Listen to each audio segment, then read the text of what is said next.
Episode 1. You're Fired. Ping! The IM chimed on his work computer, startling Kerry from his after-lunch daydreaming. He had been working in this office all summer, and his routine was usually to finish all of his to-do list right after his morning coffee, and then spend the rest of the day on social media or playing games on his phone. A few afternoons, he had been so bored he actually fell asleep in his cubicle. He was pretty sure no one noticed. Mr. Dross needs to see you in his office, ASAP. Signed, E.A. Johnson.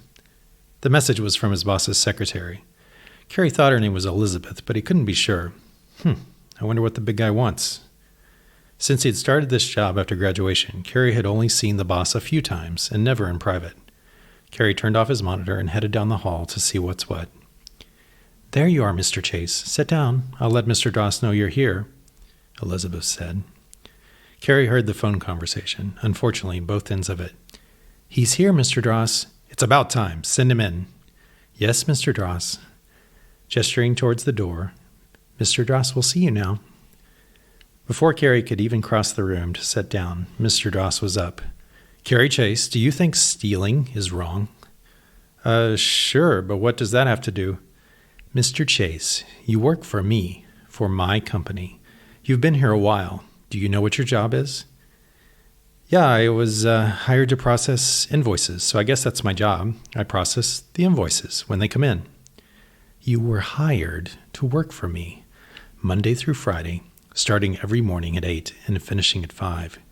You are an employee for this company, here to work every day between those hours, with the exception of your lunch break and 2 coffee breaks. What that means is I expect 7.5 hours of work out of you every day you're here. Now, have I been getting 7.5 hours of work every day from you? Kerry could see where this was headed, and there were no right answers to the questions he was being asked. Instead, he tried a different tactic. I have a work inbox. I do everything that comes into my inbox, including all the invoices. Is there a problem with my work? There is a problem with your lack of work. I don't need slackers here who are just doing enough to get by. A company like this is like an organism.